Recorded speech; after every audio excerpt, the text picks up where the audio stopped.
これは西川さん、ちょっとご説明をお願いします。そうですね、これは美男カズラという種類のものでしてね、なかなかその受粉をしないとどうも実がつかないようでして、この方はもう花咲いた時期に上手に受粉しましたもんですから、今まで実のつきが悪かったんですけど、今回これだけなりましたもんですからね、展示会出していただいたんですが、ちょっとまだ暖かいせいですかね、もう少し実が赤くなっていいはずなんですがね、ちょっと遅れてますね、今年はね。でもこの木もすごく古い持ち込みの木ですからね、枝がよくできてますよね。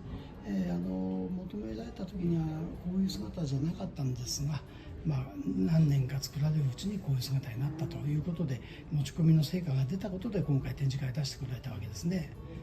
非常に季節感があって楽しめるものだと思います。で、飾り台もですね、低い台を使うとちょっとバランスが悪いものですから、こういう根底を使って、今回展示してみたんですがね、非常にこちらの石杉の心拍と合わせまして非常にバランスが取れてると思いますけどね。長寿梅も花が2輪ばかり咲いてますしね、心拍もこの方長く作り込んでこの石へくっつけたようなんですが、非常に味よくなってますんでね、これから楽しんでいけるんじゃないですかね。これ一応3点飾りで。そうですね、3点飾りになりますね。次に行きまして、これも西川さん3点飾りで。3点飾りになりますね。主木が黒松です。はい。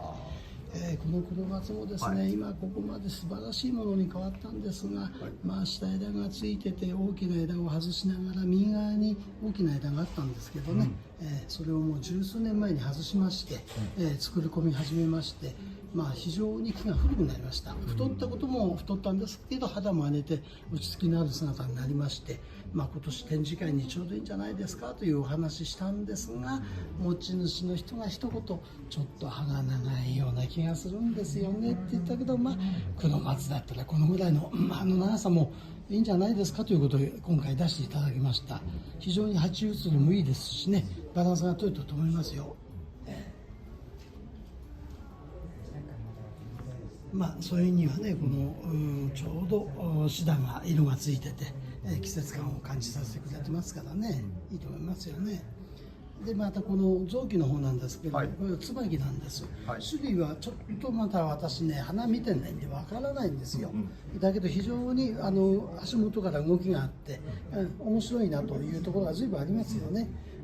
できればもう少し木を締めて小さく作りたいんですが、今回はこれでいいんじゃないですかということでね、それに使ったわけですよ。コンパクトにまとまってますよね。姿としてはまとまっているんですが、ちょっともう少しっていうところがあるんですが、そこまで、今回はね、しなくもいいんじゃないですかということで、非常に面白い木ですよ。持ち込みの古い木ですから。はい。まとまってて。続きまして、これは西川さん。これは甲州野梅なんです。甲州野梅です。非常に枝がほぐれてまして、間延びもしてなくて、非常に作り込んである跡が見える木なんですよね。これは今の持ち主の方が前任の持ち主の方から引き継がれまして、もう20年になると思います。昔の時にはすごく枝が荒くて小枝がこんなにできてなかったんですよね、それを20年かけてここまで作ってきたんですよ。それでね、やはりここまで小枝作っちゃったら花がつきにくいんですね。で持ち主の方の話聞きますと、頭の方に2、3輪はどうもつくようです。下枝にはもう花がほとんどつかないようですね。でもこれだけ枝を植えたらつかないでしょうね。枝が細いもんですから。しかしよくできてますね。素晴らしいと思いますよ。古さもありますしね。味はいい木ですよね。鉢写りもいいですしね。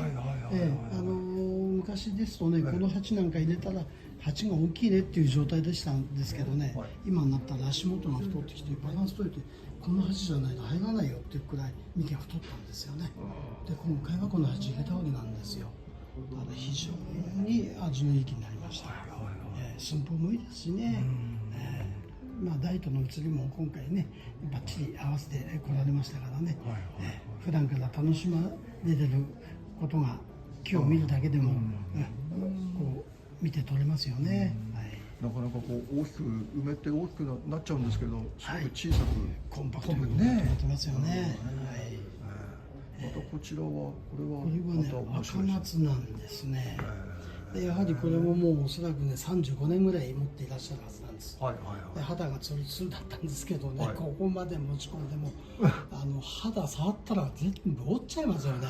すごい肌になってますんで、ひもきも乗ってますしね、それとあと幹の動きが立ち上がりからの動きが非常に面白いところがありましてね、はやはりもう理屈とかそういうことを超えちゃってますよね、木の古さがはい。見せてくれてますから、非常に味のいい木に変わりましたね。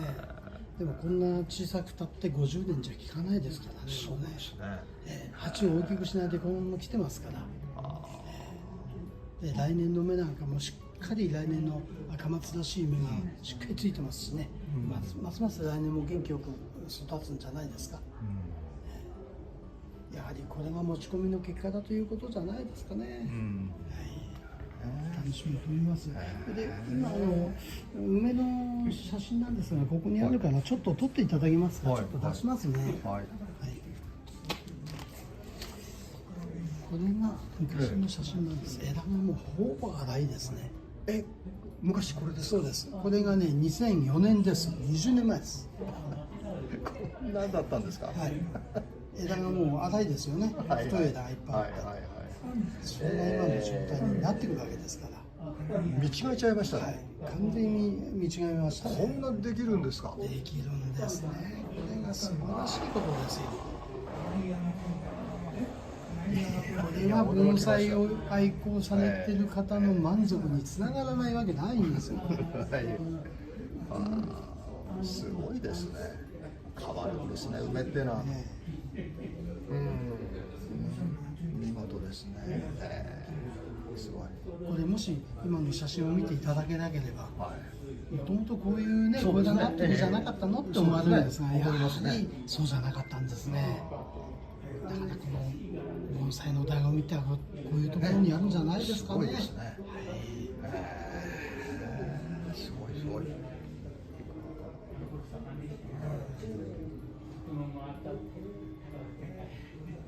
はい、ありがとうございます。続きまして、またこれが心拍でございます。はい、そうですね。これも糸魚川心拍の山鳥と言われてる木なんですがね、非常に面白い板抜きというかね、細いんですけど結構動きがあって面白いですよね。それでこのちょっと鉢がね変形してて面白いもんですから、これに植え込むことによって動きをより出せるんじゃないですかということで、この鉢を使ってみたんですがね。で葉書もやはり細かいですね。糸魚川と言われるだけありましてね、枝の動きもいいですし、非常にこのなんて言いますか、遊び心というかそういうものを感じさせてくれてる木ですよね。後ろからこう前にこう。そうですね。入ってて。そうですね。この右へ落ちてる枝っていうのは、写真だとちょっと映像だと分かりにくいんですが、本体から水水で来て一旦上へ上げて下げてるんですよ。非常に苦労して作ってましてね、この辺がね。でやはりねこういう作業をした時にはね。いやらしいなっていう感じあったんですが、これはもう持ち込むと時間が解決するということでやってきた、結局時間が解決してくれたんですよね。決してその立ち上がっている枝が変わったわけでも何でもないんですが、やはり持ち込むことによって馴染んでくるっていうことですからね。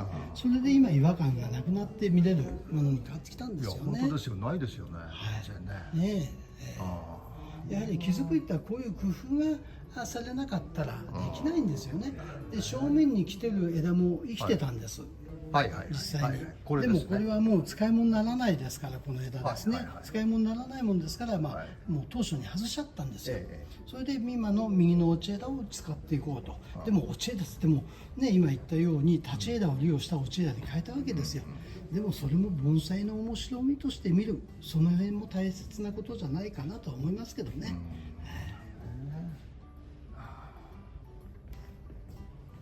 はい、ありがとうございます。続きまして、これは1位ですか。そうですね。これはね、北海道から私が持ってきてもう20年ぐらいになるんじゃないですかね。やはり当初持たれてた方が体が具合が悪くなりまして、はい木を傷めてしまったんですね。えそれで、手放されるということをお聞きしたもんですから、そちらへ伺って、手に入れたわけなんですよ。しかし当初はひどかったんです。もう、綿貝殻がついてまして、もう瀕死の状態だったんですよ。はい色も黄色っぽくて、えでもまあこれなら生きるだろうということで、手に入れまして、作り始めたんですね。だからその病気というか虫がついて弱っている状態から回復させるに3年かかってるんですよね。でもその後は今度は木の力がついて回復したら早かったですね。どんどんできてきました。それでやはりね、この足元がすごいんですね。これが寸法は小さいんですけど、すごい迫力持ってますから、どうしてこういうものができたのかちょっと想像するにもできないような足元になってますね。それでやはりこの辺なんかは太いものが枝があったのが抜けた後なんですね、それはね。だからその太さからしたら相当長い枝だったんじゃないですか。なんか見てますとすごい大木然としてて、そうですね。全体がちっちゃいんですけど、すごく迫力ありますね。よね。はい、そうです。それでこの鉢移りも一言でちょっとお話したいんですが、はい非常にこの奥行きのない鉢を使ってるんですよ。で下帯がありましてね、このね、この下帯の太さ、このライン、このすごくこの木に合った鉢、要するに足元を締めてくれてるんですね。これがもし上についてたりもっと太かったらと思うと、やはりこの木には使えないんですよね。非常に足元をこうピチッと締めてくれてる締まりのいい鉢なんですよね。だからこの木を生かすことができたということで使ってます。でこのやはりシャリ物の場合は奥行きのない鉢を使えるんですよね。丸幹ですとね、全体に太ってしまいには使えなくなっちゃうんですが、もうこの鉢入って20年近くなりますから、これから20年後でも同じ鉢入ってると思います。それがこのシャリ物のまた面白いところじゃないかなと思いますね。でやはり水水もこうね、立ち上がって左へ逃げて後ろへまた回って帰ってきてるなんていうのは心拍のような水水の動きですよね。本当です。これは面白い動きだなと思いますよ。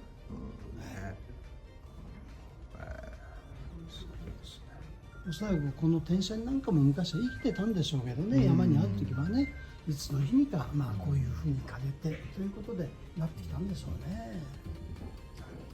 でこれはもう針金は今一本もかかってませんから、もうかけなくなって数年経ってますから、だからこうなりますとね、剪定だけで維持ができるようになるんですよ。やはり針金のない姿っていうのは盆栽としては最高だと思いますからね。まあ台の写りもいいですしね。ですね。本当にマッチしてますよね。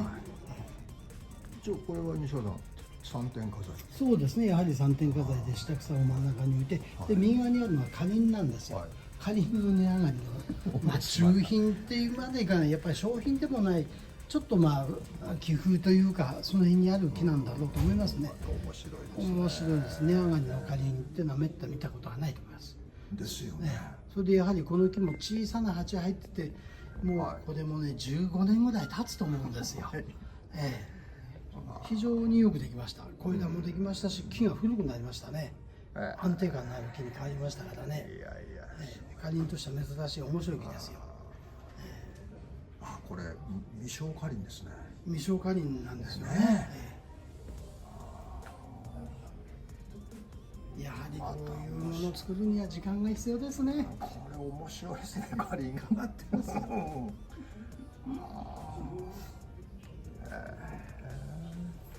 花は咲くようですがね、実はちょっとつけたことないようですね。花は咲きますよとおっしゃってました。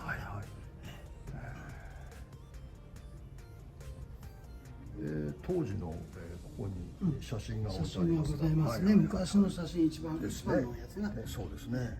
もうその時にはもう色も悪いんですよね。左枝って昔なかったんですね。まあ結局伸ばしたというか、要するに作り込んできてだんだん枝を持ってたんですよ。だんだん。これはまたこんなまだ枝がまだ充実してない。まだ作り込む前ですからね。で下へぐるっとあだんだん3段ですともうね枝が充なってきた実して今の姿に近いですからね、ほぼ。なるほど。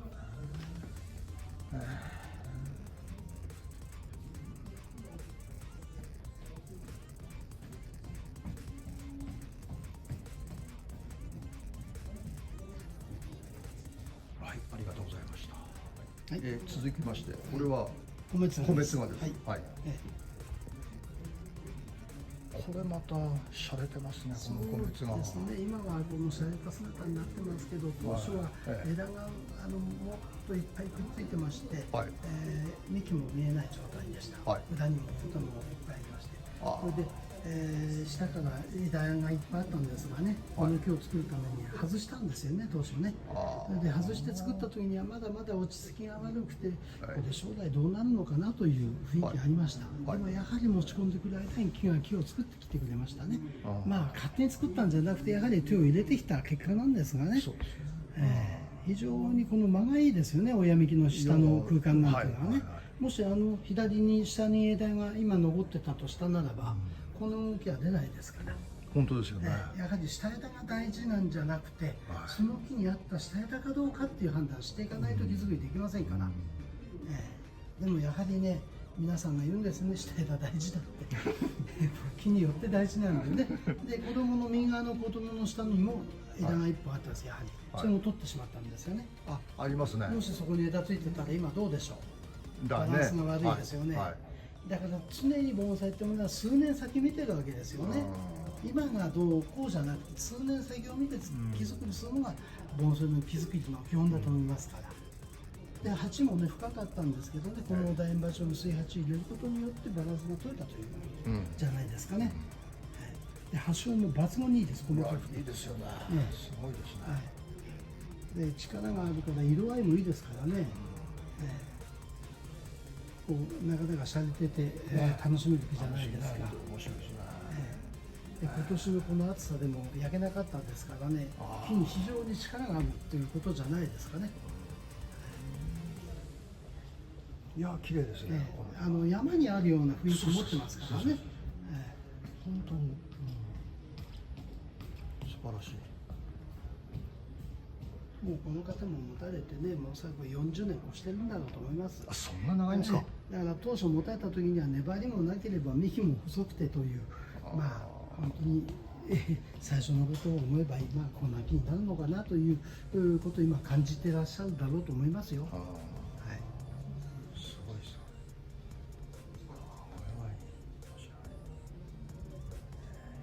で間延びも全然してませんしね。綺麗ですよね。綺麗です。綺麗ですよ。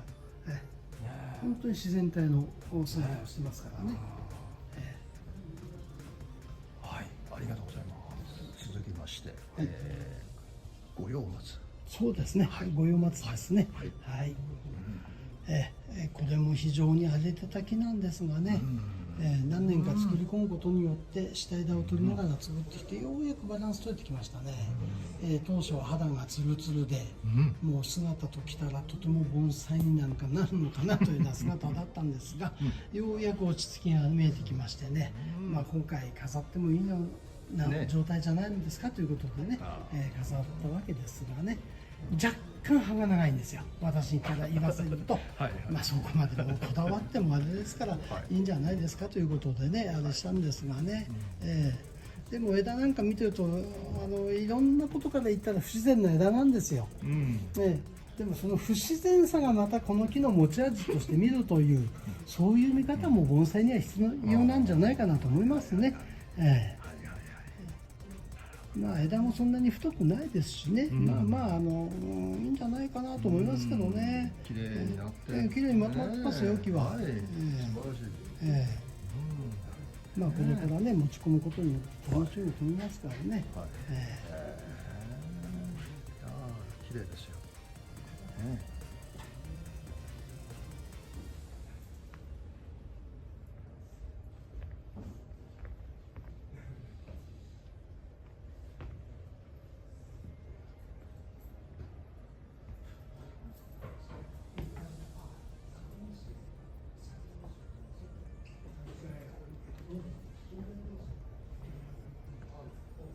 これは下草に使ってるのは、はい、黒龍というものなんですがね、まあ持ち込んで持ち込みがないんですよ。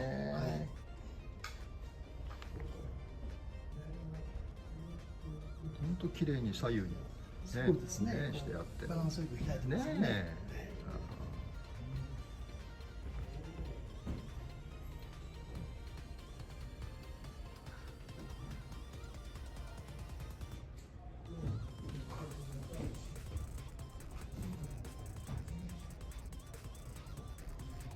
はい、続きまして西さん、なんかこれ私見たことあるんですけど、取材をさせていただいて、そうですね、前に YouTube でね、使っていただいた木なんですが、これだけ落ち着きました。落ち着きましたね。おそらく2年かかってないんじゃないですかね。かかってないですね。2022年、2年かかってないですね。かかってないですね。非常に落ち着きが出ましたよね。変わっちゃいますね。変わりますね。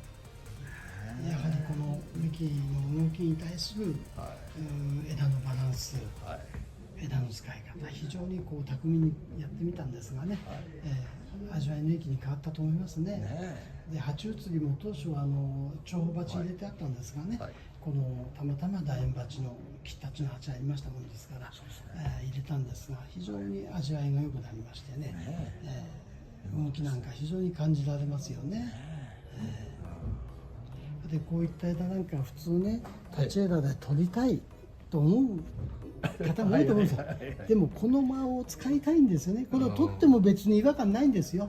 だけどもやはりちょっとここに置いてみたいなということでね、使ってみたいですね。あとここの裏にあるこの枝に対して、幹に対して途中の枝をこう立ち上げてるんですよね、やはり。でまたこちらはこちらで作ってる。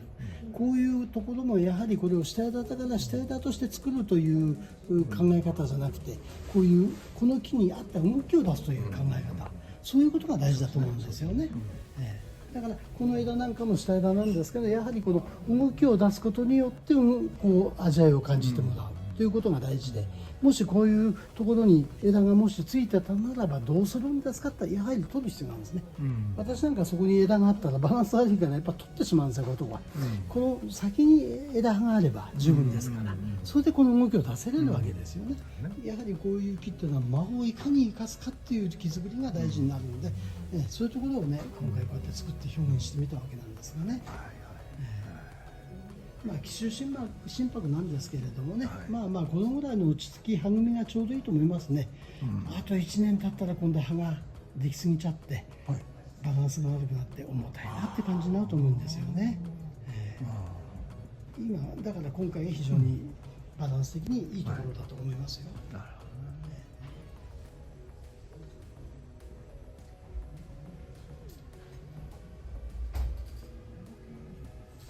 なんかこう映像では分かんないんですけど、さっき言ったこれを取ってしまうと前をなんかすごく薄くなっちゃって、そうですね、悪くもないんですが、あることで違和感が現物を見ていただけると違和感ないんですがね、きっと映像で見るとちょっとない方が後ろの枝と重なっちゃって邪魔なんじゃないのというふうに映像では見られるかもしれないです。だけど現物はそうじゃないんですよね。これはね、現物と映像との違いが出ても仕方ないのかなとは思いますので。でまた写真があるんで、一応これが手入れ前でだんだんこんな感じですかね。そうですね、変わりましたね。はい、ありがとうございます。続きまして、これは御用。そうですね、発祥のいい御用で、これナス御用なんですね。ナス御用ですか。はい。やはりこれも針金一本もかかってないんですよね。で、葉組みがちょうどいいのと枝がもうできましたからね、もう針金はいらないでしょうということでね、こういう形になって今展示会出してるわけなんですがね。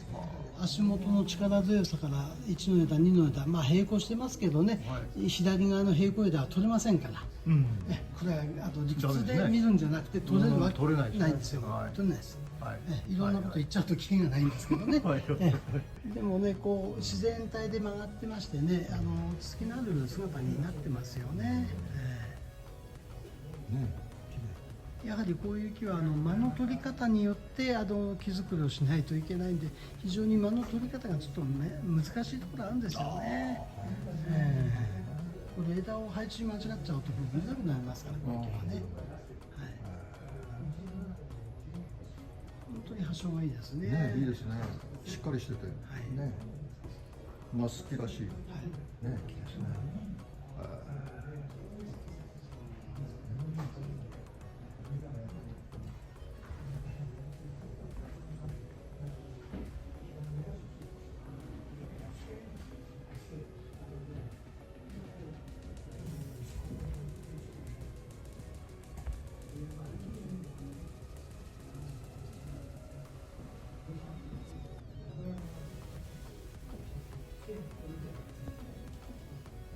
続きまして、すごいですね。これ面白いですね。はい、お願いします。四股御用です。これは今から29年前に素焼きの入った洗いから作り始めまして、29年目の姿です。でもこの姿29年経ってできたんじゃないんですが、今回29年目ということなんですがね、非常に面白い木に変わりましたね。でこれだけの枝数があるんですが、枝は2本しかございません。巧みに枝を使いこなしてこういう姿をまとめたわけですよね。で立ち上がりなんか見たらもうまるっきり山木のような立ち上がりしてますからね、これがとても種まきで作ったような木には見えないと思うんですよ。非常に良さが出てしまいましたからね。味のいい木なんですよ。だから皆さんよく下から覗き込んでみてますよね。どんなになっちゃってるんですかねなんつって。やはりこの幹の古さがいろんなものをこう表現してくれてますよね。迫力があって面白いですね。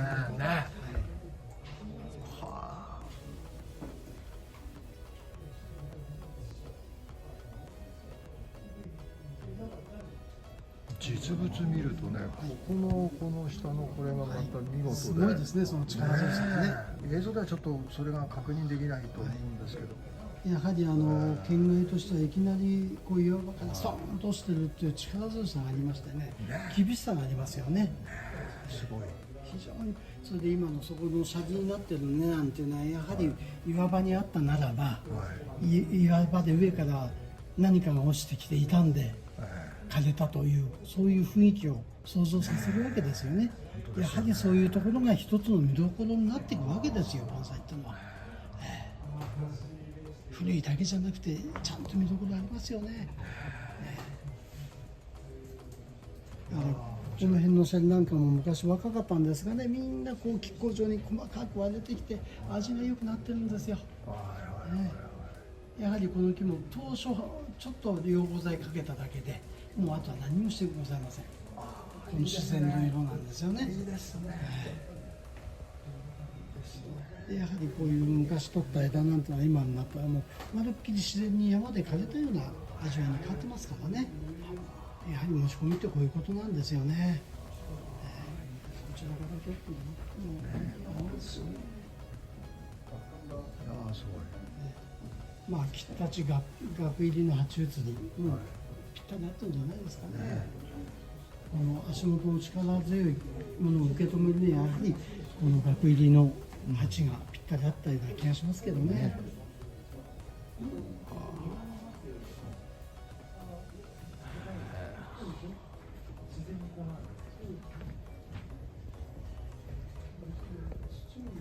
当初下手鉢に入ってたんですね。そうです。下手鉢に入ってましたからね。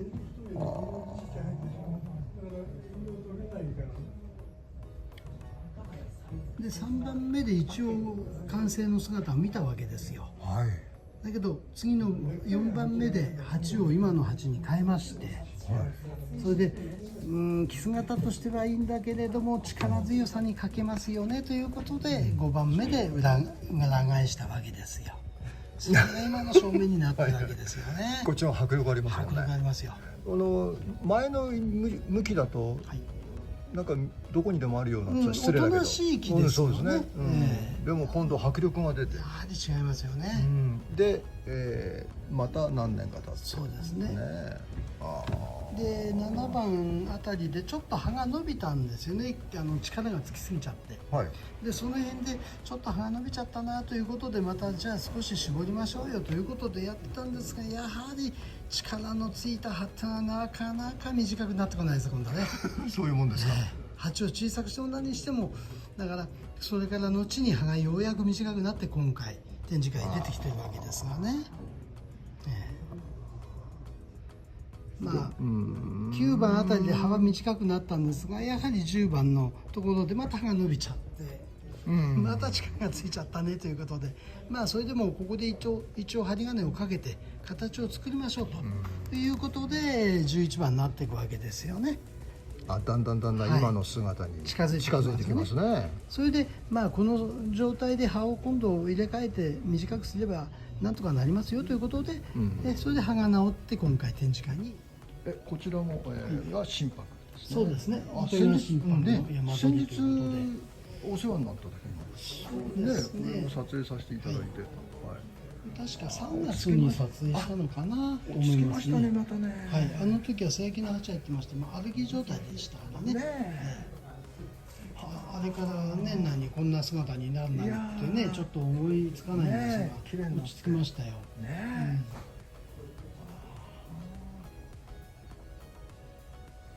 この足元のシャリなんかちょっと弾みがあって面白いですよね。これもしまっすぐ行ってたら面白くなると、やっぱりちょっと跳ねてる、この動きっていうのが大事なんですよ。そういうところにこう見る楽しさってのがあるんじゃないですかね。いやでも綺麗になっちゃいましたね。そうですね。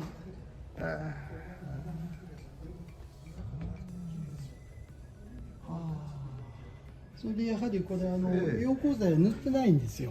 これ自然の心拍のシャリの色ですから、やはりこれらがちょうどこう見ててもいいのかなというふうにこう見ているわけですがね。溶光剤塗って水水とのコントラストが良くなってもそれはそれでいいんですがね、この自然の味わいがまたちょっと何とも言えないですよね。だからあえて塗らないということでやってるわけですよね。やはりこの枝の動きもいいですからね、面白いですよね。ここでこれ西川さん、ここの後ろの枝行くところがこれねじれてるんですよね。そうなんですよ。あれはね、その一部水水ねじれてますよね。ねじれてるんですよこれ。それはもう自然ですよすべて。面白いですね。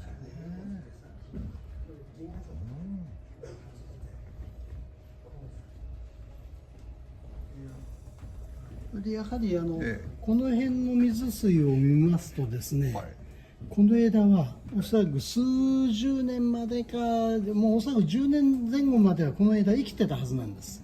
なんでそんなことが分かるかというと、この水水の跡が若いんですよこれ。生きてた証拠なんですこれ。で枯れたもんで向いたんですがね、だからこちらのシャリの古さとここはちょっと違うんですね。年数は同じなんですけど、水水があった分だけ若く見えてる、こっち側は昔からのシャリで古く見えてる、その違いがある。でだからその違いで数十年前までは生きてたんでしょうねってことが言えるわけですよね。でもその枝は今になればねなくて正解なんですけどね。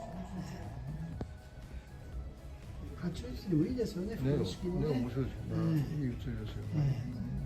楽しみの気になってますね。いやでもこれ何年か経ったら面白いですね。またね。そうですね。変わりますね。どんどん変わってくるんじゃないですかこれから。すごい面白いですね。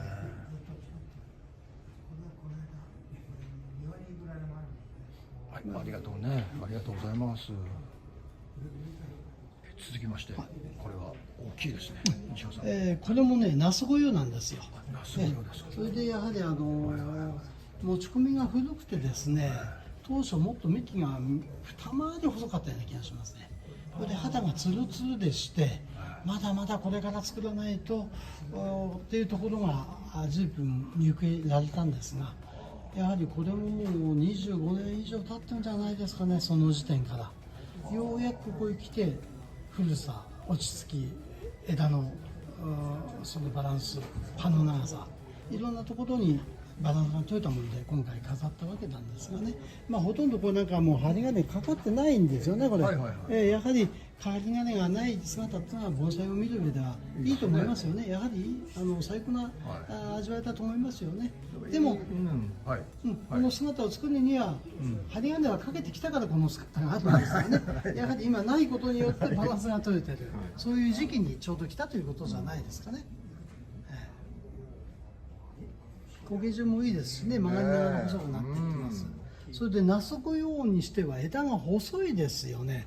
これもっとナスだとちょっと枝が太いはずなんですが、この木はね細いんですよ、意外と昔から太らない。面白いですね。一番下の右の枝っていうのは取った後の陣なんですよね。昔ついてましたから、やはり下枝だったんですよね。今になればやはりこの下枝がない方がバランス取ってきますよね。いらないですね。で今回まだこれから作っていく上で抜く枝があるんですがね、今回ちょっと抜けないなということで抜けないで1箇所だけ抜いたんですよ。それでもバランスが取れましたんでね、抜いたんです。でも将来を考えるともっと枝をちょっと抜きたいなっていう場所もあるんですが、それはこれからの作る上の考え方としていくんじゃないかなとは思いますけどね。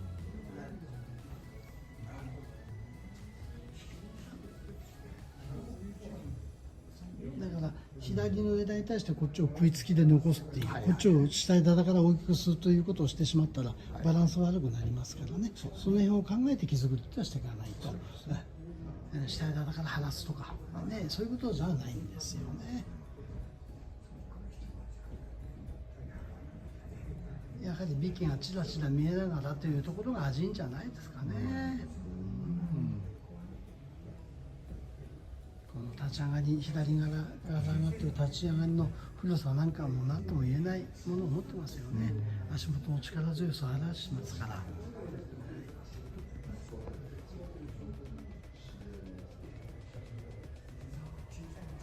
太鼓鉢に入れて鉢打ちもいいんじゃないですかね。そんだと思いますよ。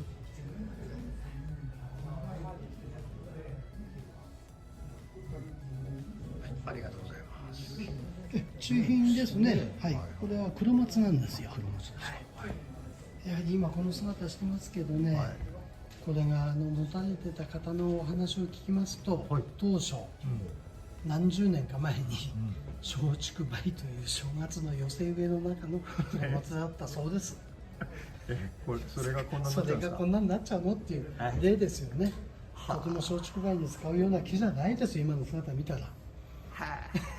ありましたね。やはりその模様もね、おそらく細い時だったから少しずつ曲げて作ったんだろうとは思いますがね、非常に足元からのこの動きといい模様といいバランスの取れたものに仕上がってますよね。やはりこう手を入れてきた結果といいますかね、現れてますよね。で枝が細いですからいいですよね、これね。で楕円鉢にピタリ鉢が収まってて、肌の古さもありますし、ちょっとなんか考えられないですよね。松竹梅の分けたやつですか？そうです、正月の縁日防災ですから。こんなになっちゃうんですよね。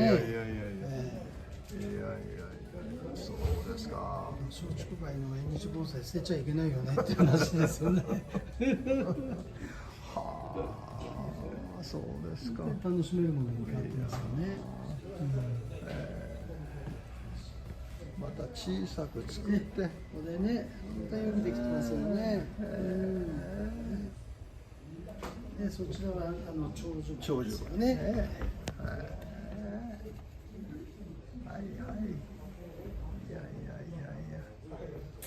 見事ですね。